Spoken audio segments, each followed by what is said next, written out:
Hello friends, तो कैसे हैं आप लोग। तो फ्रेंड्स, आज मैं आपको 90 प्लस क्वेश्चन कराने वाला हूं जो कि आपके बीपीएससी टीआरई और बीपीएससी एग्जाम के लिए बेहद ही इंपॉर्टेंट होने वाला है।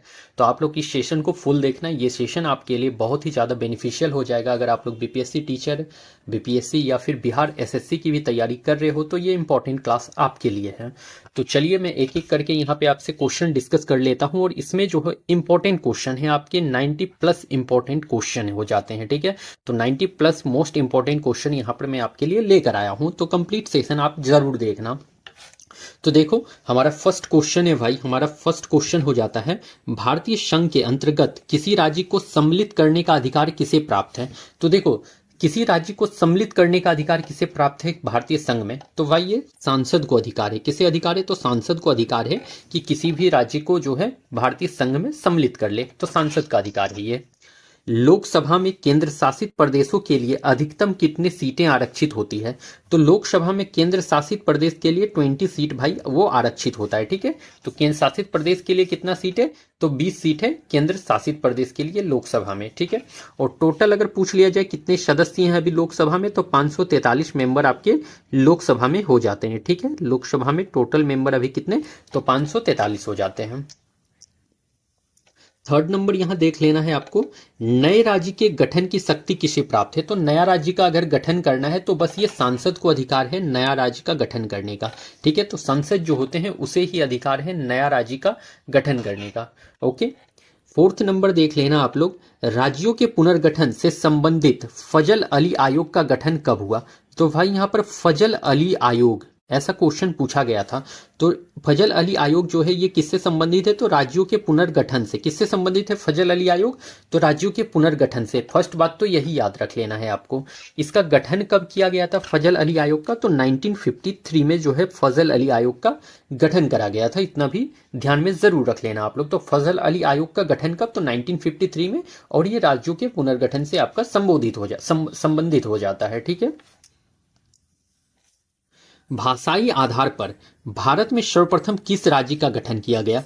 तो भाषाई आधार पर भारत में सर्वप्रथम किस राज्य का गठन हुआ है भाई, ये पूछा है आपके कि भाषाई आधार पर किस राज्य का गठन सर्वप्रथम हुआ। तो वो आपके आंध्र प्रदेश का हो गया था। किसका, तो आंध्र प्रदेश का हो गया था भाषाई आधार पर गठन सबसे पहले।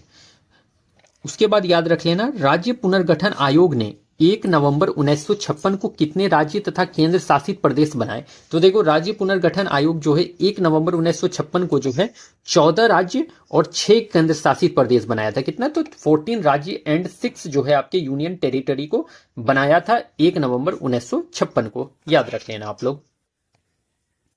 सिक्किम भारत का एक पूर्ण राज्य कब बना। तो भाई सिक्किम भारत का एक पूर्ण राज्य जो बना है वो 1975 में बना है। इंपॉर्टेंट हो सकता है, पूछा जा सकता है। तो सिक्किम भारत का पूर्ण राज्य बना है 1975 में बना है, और 36वां संविधान संशोधन के द्वारा बना है। किसके द्वारा, तो 36वां संविधान संशोधन के द्वारा 1975 में सिक्किम भारत का पूर्ण राज्य बना है। 8 नंबर क्वेश्चन यहां देख लेना है, केंद्र शासित प्रदेश का प्रशासन किसके द्वारा किया जाता है।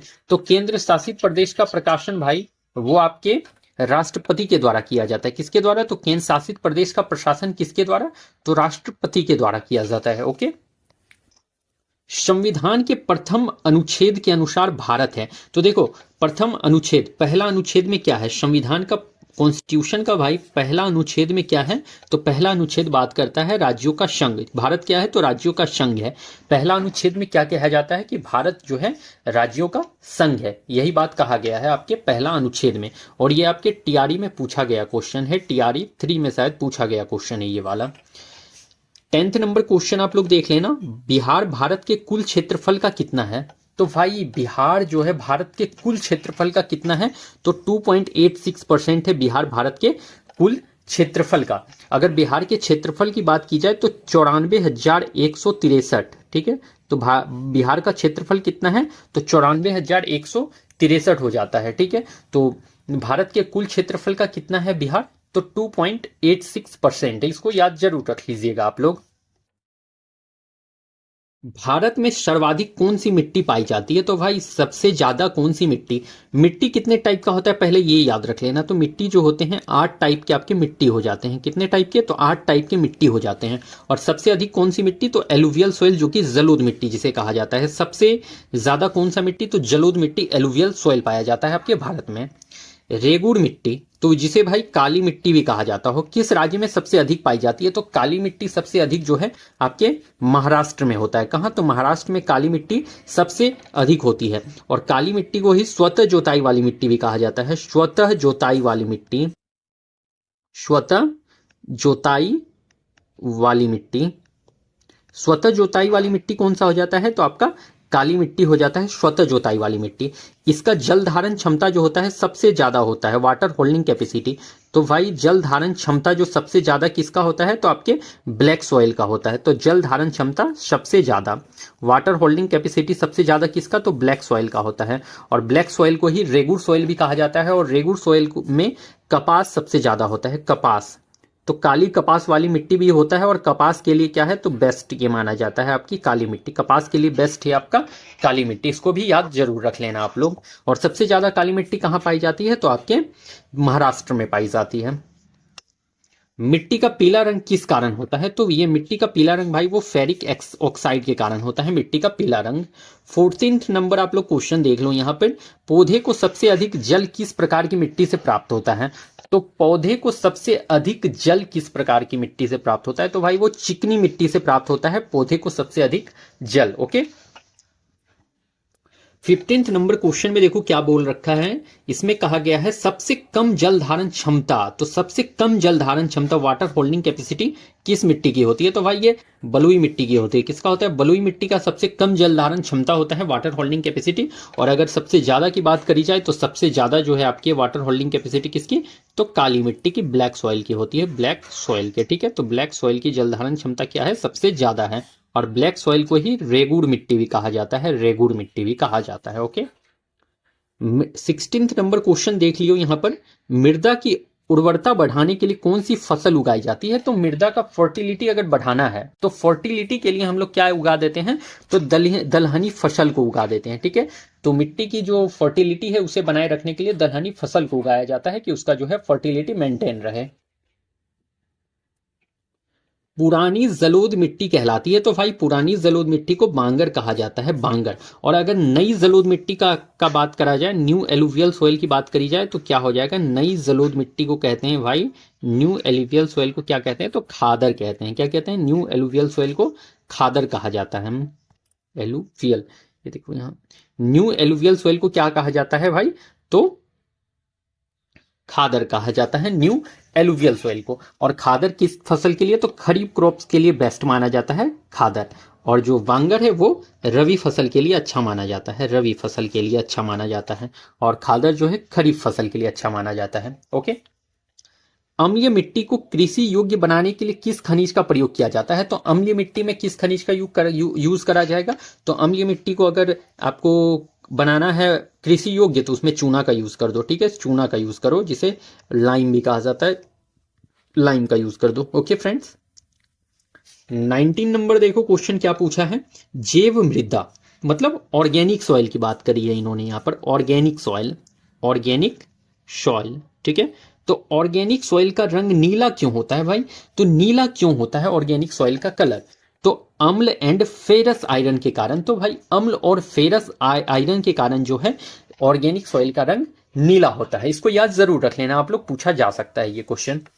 मृदा अपरदन को किस प्रकार रोका जा सकता है? तो 20 नंबर क्वेश्चन है मृदा अपरदन, इंपॉर्टेंट है। और ये टीआरई 1 और 3 दोनों में शायद रिपीट हुआ है, टीआरई 1 में भी और 3 में भी शायद रिपीट हुआ था ये वाला क्वेश्चन। तो मृदा अपरदन को रोका जाता है वो वनारोपण द्वारा आप लोग कर सकते हो, एफोरेस्टेशन के द्वारा, एफोरेस्टेशन के द्वारा। ठीक है,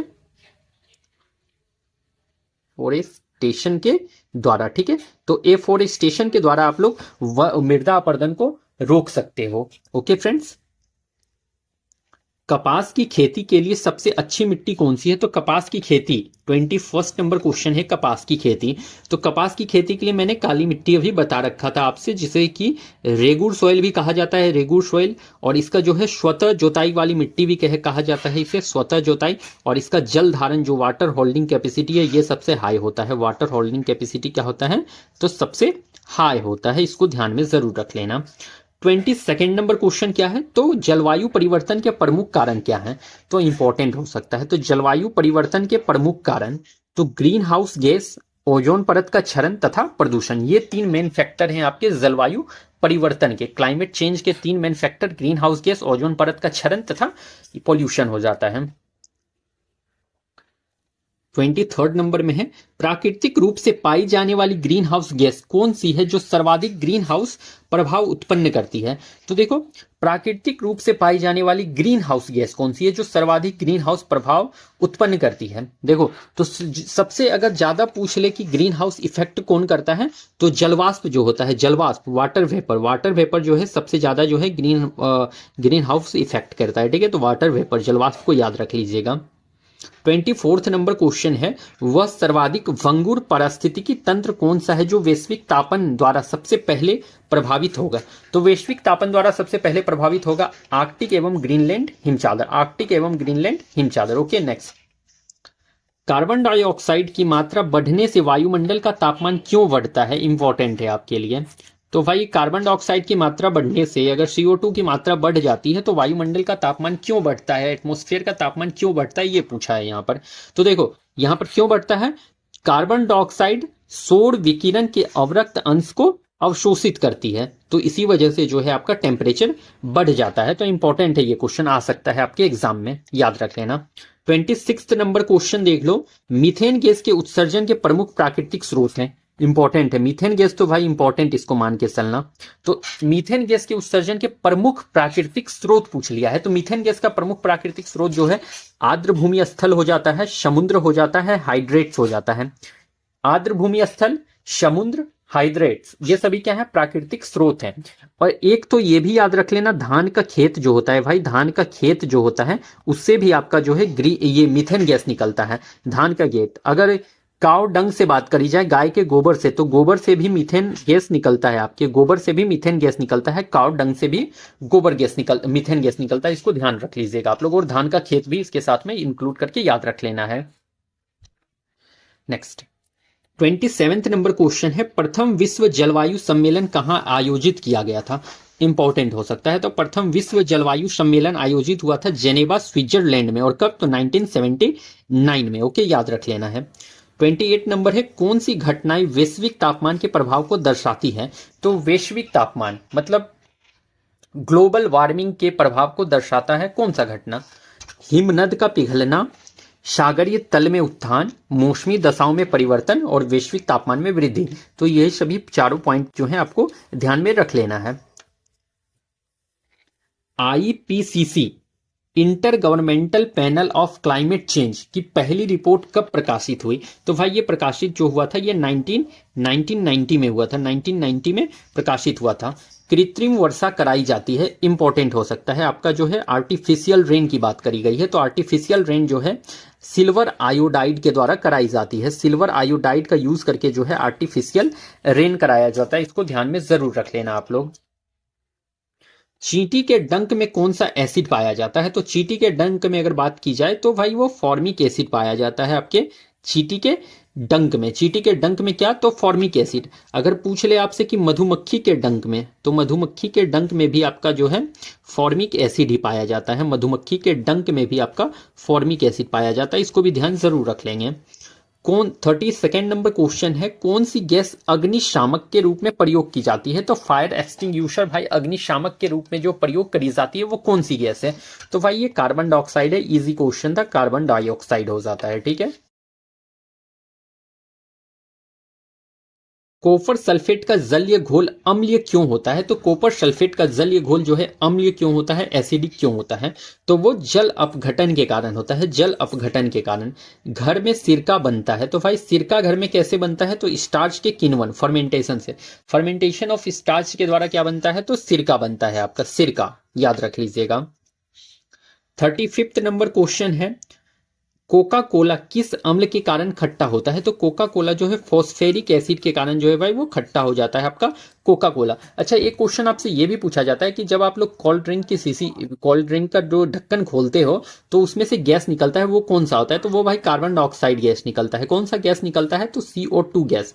जब आप लोग कोल्ड ड्रिंक का ढक्कन खोलते हो तो उसमें से गैस निकलता है बार, तो वो कौन सा गैस होता है? तो वो होता है आपका कार्बन डाइऑक्साइड होता है गैस। ओके। शुद्ध जल का पीएच मान होता है, तो शुद्ध जल का पीएच मान कितना? तो ये 7 होता है शुद्ध जल का पीएच मान। अचार के परिरक्षण किस अम्ल से किया जाता है? तो इंपॉर्टेंट है। तो अचार का परिरक्षण जो है आप लोग करोगे तो एसिटिक एसिड, जिसे कि सिरका भी कहा जाता है, सिरका, एसिटिक एसिड जिसे सिरका भी कहते हो, उससे जो है अचार का परिरक्षण कर सकते हो। 38 में याद रख लेना, अम्ल और क्षार का पहचान किस पदार्थ के द्वारा किया जाता है? तो अम्ल और क्षार का पहचान भाई ये भी इंपॉर्टेंट है। तो अम्ल और क्षार का पहचान के लिए लिटमस पेपर यूज कर सकते हो, फेनोफ्थलीन यूज कर सकते हो और मिथाइल ऑरेंज यूज कर सकते हो। ठीक है, नेक्स्ट।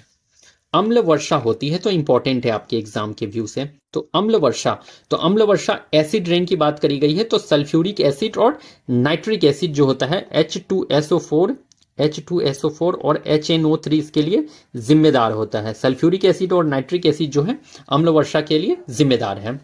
इंपॉर्टेंट है, टीआरई में ये क्वेश्चन पूछा गया था। मैग्नीशियम हाइड्रोक्साइड का जलीय विलयन कहलाता है, तो मैग्नीशियम हाइड्रोक्साइड का जलीय विलयन क्या कहलाता है? तो मिल्क ऑफ मैग्नीशिया कहलाता है। ध्यान में आप लोग को रख लेना है इसको। 41 नंबर क्वेश्चन है, कपड़े पर लगे जंग को हटाया जाता है, तो कपड़े पर लगे जंग को भाई ऑक्जेलिक एसिड सॉल्यूशन द्वारा हटा सकते हो। और ऑक्जेलिक एसिड आपके किसमें? तो भाई टोमेटो में जो है, आपके टमाटर में जो है ऑक्जेलिक एसिड पाया जाता है। टमाटर में ऑक्जेलिक एसिड पाया जाता है।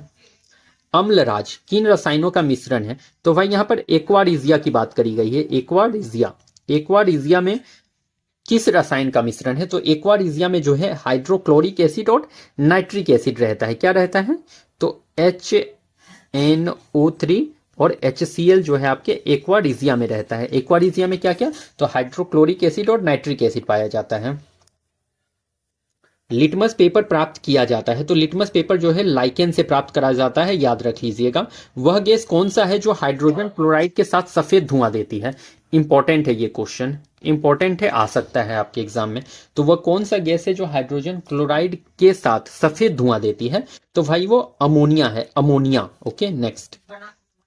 45 नंबर याद रखेंगे, रक्त का पीएच मान होता है, तो रक्त का पीएच मान 7.4 होता है। 7.4 जो है रक्त का पीएच मान होता है। और ये क्या होता है? तो हल्का सा क्या होता है? स्लाइटली जो होता है बेसिक होता है, स्लाइटली बेसिक होता है, हल्का क्षारीय होता है मेरे भाई, हल्का क्षारीय, स्लाइटली बेसिक होता है रक्त का पीएच मान। और ये भी आपके टीआरई का पूछा गया क्वेश्चन है, टीआरई का।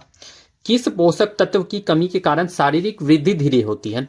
तो शारीरिक वृद्धि धीरे होने का कारण क्या है? तो प्रोटीन की कमी से शारीरिक वृद्धि जो है वो धीरे हो जाती है। नेक्स्ट। 47 नंबर याद रख लेना, प्रोटीन एवं वसा दोनों की प्रचुरता किस खाद्य पदार्थ में होती है? तो प्रोटीन और वसा दोनों किस में होगा ज्यादा? तो आपके मूंगफली में हो जाता है ज्यादा, मूंगफली में। 48 नंबर याद रख लेना है, शरीर में उत्तक का निर्माण किस पोषक तत्व से होता है? तो शरीर में उत्तक का निर्माण, तो टिश्यू का निर्माण जो होता है, फॉर्मेशन होता है, वो किस पोषक तत्व से होता है?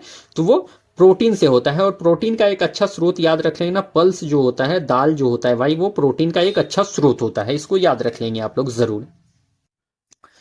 49 नंबर याद रख लोगे, किस विटामिन को हार्मोन माना जाता है? तो हार्मोन माना जाता है किस विटामिन को भाई? तो विटामिन डी, विटामिन डी को हार्मोन माना जाता है। और विटामिन डी की कमी से कौन सा बीमारी होता है? तो रिकेट्स जो होता है, वो विटामिन डी की कमी से कौन सा? रिकेट्स बीमारी होता है। रिकेट्स नाम की बीमारी जो है, रिकेट्स नाम की बीमारी विटामिन डी की कमी से होती है। और विटामिन डी का स्रोत क्या है? तो विटामिन डी जो है हमें सनलाइट से जो है विटामिन डी मिलता है। सनलाइट, सूर्य के प्रकाश से हमें क्या मिलता है? तो विटामिन डी मिलता है। 50 नंबर क्वेश्चन है, प्रोटीन के पाचन में सहायक एंजाइम है, तो प्रोटीन से याद रख लेना, ट्रिप्सिन जो है प्रोटीन के पाचन में सहायक होता है। ट्रिप्सिन जो है प्रोटीन के पाचक में सहायक होता है। नेक्स्ट। लार किसका पाचन करता है? तो भाई सलाइवा। सलाइवा किसका पाचन करेगा? तो स्टार्च का पाचन करेगा सलाइवा। 52 नंबर क्वेश्चन याद रख लेना, पालक में, पलक लिखा गया है, पालक में किस पोषक तत्व की प्रचुरता होती है? तो पालक में बात करी गई है, तो पालक में आयरन सबसे ज्यादा होता है, आयरन। इसलिए जिसे भी खून की कमी होती है ना, तो उसे पालक खाने को कहा जाता है। जिसे भी खून का कमी होता है बॉडी में, अगर खून का कमी, अगर एनीमिया किसी को हो गया हो, अनेमिया किसी को हो गया हो भाई, तो उसे पालक खाने के लिए क्या किया जाता है? तो सजेस्ट करा जाता है पालक खाने के लिए। अगर अनेमिया किसी को हो गया हो तो उसे पालक खाने के लिए सजेस्ट करा जाता है, क्योंकि पालक में आयरन अधिक होता है। दूध के प्रोटीन को पचाने में सहायक एंजाइम है, तो दूध को पचाने में सहायक एंजाइम क्या है? तो रेनिन हो जाता है, रेनिन याद रख लीजिएगा, इंपॉर्टेंट है। 55 नंबर याद रख लेना, विटामिन ए भंडारित होता है। तो भाई विटामिन ए जो है भंडारित होता है वो यकृत में होता है। और विटामिन ए का रासायनिक नाम, केमिकल नेम क्या है? तो रेटिनोल याद रख लीजिएगा, रेटिनोल। विटामिन ए का रासायनिक नाम रेटिनोल। 56 नंबर क्वेश्चन है, प्रोटीन सबसे अधिक पाया जाता है। तो प्रोटीन सबसे अधिक जो है भाई वो सोयाबीन में पाया जाता है, ध्यान में रख लेना है। 57 नंबर है, गेहूं में कौन सा प्रोटीन मिलता है? तो गेहूं में ग्लूटेन प्रोटीन मिलता है, ग्लूटेन। गेहूं तो ग्लूटेन, गेहूं ग्लूटेन, इस तरह से याद रख लेना। दूध का सफेद रंग होता है, तो भाई दूध जो सफेद होता है इंपॉर्टेंट है, तो दूध का सफेद रंग जो है केसिन प्रोटीन के वजह से होता है, दूध का सफेद रंग।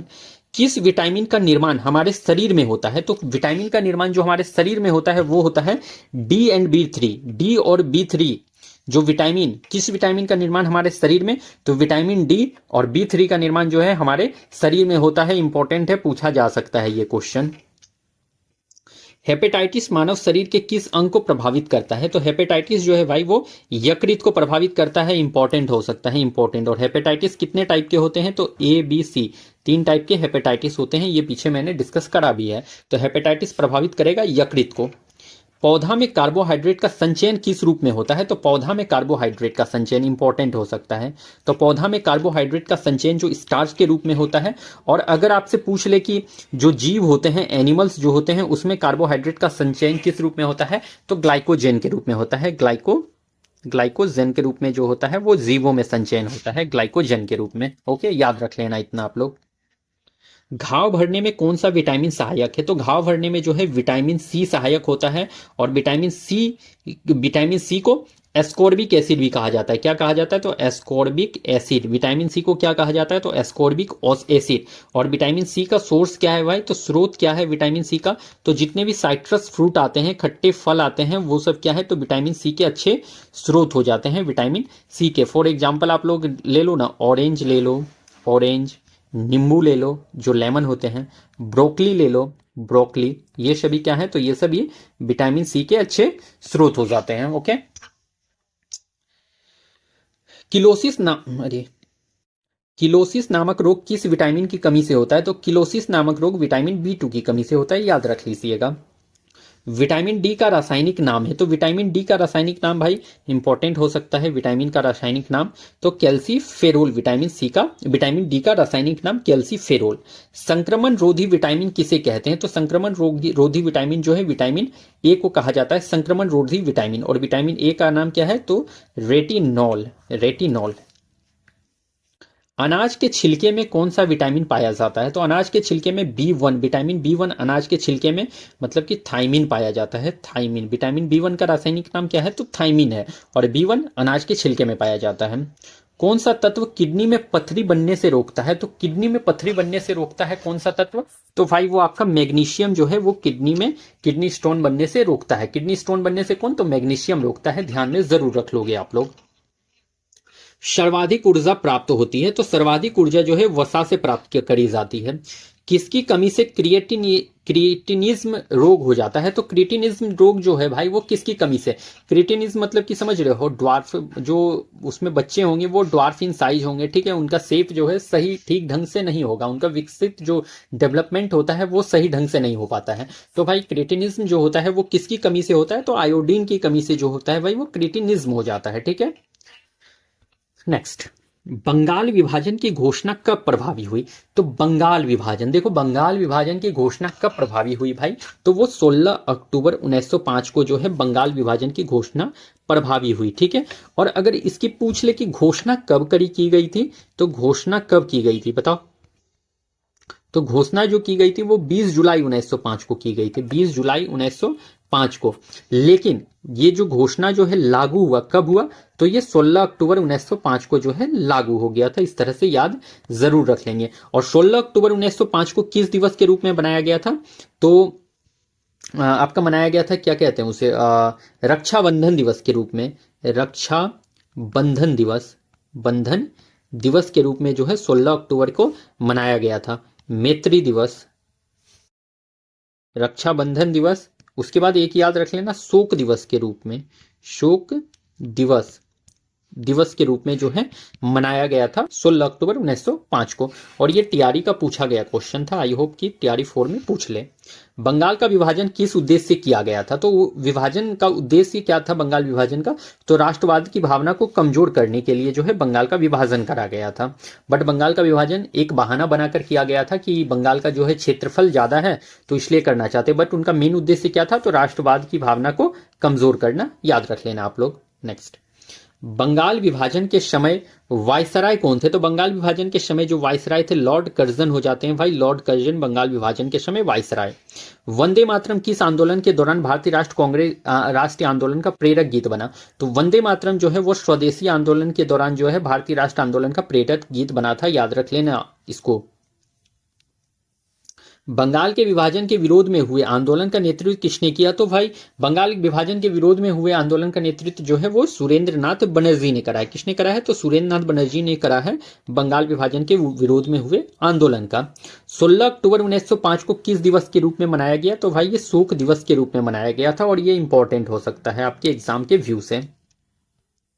1905 में बंगला पत्रिका संजीवनी के संपादक कौन थे? तो इंपॉर्टेंट है, जितने भी न्यूज़पेपर, मैगजीन या बुक के नाम आते हैं वो इंपॉर्टेंट हो जाते हैं आपके एग्जाम में। तो संजीवनी के संपादक जो हैं कृष्ण कुमार मित्र हो जाते हैं संजीवनी के संपादक। ओके फ्रेंड्स, याद रख लेना इसे। स्वदेशी आंदोलन को किसका समर्थन प्राप्त नहीं हुआ? तो स्वदेशी आंदोलन को जो समर्थन प्राप्त नहीं हुआ तो वो कृषक तथा मुसलमान का। तो कृषक जो मतलब कि किसान जो थे और जो मुसलमान थे उन्होंने जो है स्वदेशी आंदोलन को सपोर्ट नहीं करा था। इसको ध्यान में रख लेना, ऐसा क्वेश्चन पूछा जा सकता है आपके एग्जाम में। Indian society of oriental art की स्थापना किसने की? तो भाई देखो, Indian society of oriental art की स्थापना जो है आपके अवनींद्रनाथ टैगोर ने करी है। और Indian society of oriental art के तहत जो है सबसे पहला जो है छात्रवृत्ति किसे मिला था? तो वो नंदलाल को मिला था। आपसे पूछ लेगा कि सबसे पहले छात्रवृत्ति किसको मिला था? तो नंदलाल को मिला था Indian society of oriental art के तहत। ठीक है, नंदलाल याद रख लीजिएगा, ये भी आ सकता है क्वेश्चन। बंगाल विभाजन के विरोध में कौन सा आंदोलन हुआ? तो बंगाल विभाजन के विरोध में जो है स्वदेशी आंदोलन हुआ था भाई, बंगाल विभाजन के विरोध में। इंपॉर्टेंट हो सकता है, पूछा जा सकता है। स्वदेश बांधव समिति की स्थापना किसने की? इंपॉर्टेंट है। तो स्वदेश बांधव समिति अश्विनी कुमार दत्त स्वदेश बांधव समिति से रिलेटेड थे। अमार सोनार बांग्ला नामक गीत की रचना किसने की? तो अमार सोनार बांग्ला गीत की रचना जो है वो रविन्द्रनाथ टैगोर ने करी है। और यही अमार सोनार बांग्ला जो है 1971 में जो है बांग्लादेश का राष्ट्रीय गीत बना है। क्या बना है? तो बांग्लादेश का राष्ट्रीय गीत। ठीक है, बांग्लादेश का क्या बना है भाई? तो राष्ट्रीय गान बन गया ये आपका अमार सोनार बांग्ला। तो बांग्लादेश का राष्ट्रीय गान क्या बन गया था? अमार सोनार बांग्ला जो है 1971 में बांग्लादेश का राष्ट्रीय गान बन गया था। 1905 में कांग्रेस के बनारस अधिवेशन, तो बनारस अधिवेशन कब हुआ? तो 1905 में, ये याद रख लीजिएगा, में स्वदेशी आंदोलन का समर्थन किया गया। ठीक है, इस अधिवेशन की अध्यक्षता किसने की थी? तो 1905 में बनारस अधिवेशन हुआ है, उसका अध्यक्षता किसने किया है? तो वो गोपाल कृष्ण गोखले ने करा है, गोपाल कृष्ण गोखले। और गोपाल कृष्ण गोखले से एक पत्रिका याद रख लीजिएगा आप लोग, सुधारक याद रख लीजिएगा गोपाल कृष्ण गोखले से। ओके, तो अब नेक्स्ट क्वेश्चन में चलते हैं हम लोग। बंगाल विभाजन रद्द किसके कार्यकाल में किया गया? तो बंगाल विभाजन रद्द जो हुआ है वो लॉर्ड हार्डिंग के कार्यकाल में हुआ है, और 1911 में जो है बंगाल विभाजन को रद्द किया गया था। बंगाल विभाजन देखो बंगाल का विभाजन हुआ कब था? तो 1905 में लॉर्ड कर्जन के द्वारा किया गया। किसके द्वारा? तो कर्जन के द्वारा। बट बंगाल विभाजन को रद्द कब किया गया है? तो भाई 1911 में जो है रद्द किया गया है। और किसके द्वारा? तो हार्डिंग के द्वारा जो है रद्द किया गया है बंगाल विभाजन को। ठीक है, रद्द। और यहां पर क्या हुआ था? लागू किया गया था बंगाल विभाजन। तो इस तरह से ध्यान में रख लेना आप लोग। स्वदेशी आंदोलन के प्रचार के लिए प्रयोग की गई द बंगाली पत्रिका के संपादक, द बंगाली पत्रिका के संपादक कौन थे? तो सुरेंद्र नाथ बनर्जी, याद रख लेना आप लोग। बंगाल में ब्रिटेन की वस्तुओं के बहिष्कार का सुझाव सबसे पहले किसने दिया? तो देखो, बंगाल में ब्रिटेन की वस्तुओं के बहिष्कार का सुझाव सबसे पहले किसने दिया था? तो वो आपके कृष्ण कुमार मित्र ने दिया था। और ये क्वेश्चन आपके लिए इंपॉर्टेंट हो सकता है, मुझे तो लग रहा है ये क्वेश्चन छप सकता है आपके एग्जाम में। नेक्स्ट, तो फ्रेंड्स देखो, आज मैंने आपको 90 प्लस क्वेश्चन यहां पर कराया है 30 मिनट के अंदर में। ठीक है, तो इस सेशन को आप लोग कंप्लीट देखना, आपके लिए इंपॉर्टेंट हो जाएगा। आपके एग्जाम के व्यू से तो मोस्ट इंपॉर्टेंट ये सेशन होने वाला है। तो इस सेशन को आप लोग पूरा कंप्लीट देखेंगे, पसंद आए तो लाइक एंड शेयर जरूर कर देंगे, साथ में मेरे चैनल को सब्सक्राइब कर लेंगे। तो चलिए फिर मैं मिलता हूं कल किसी नेक्स्ट वीडियो के साथ। तब तक के लिए आप लोगों को thank you and best of luck.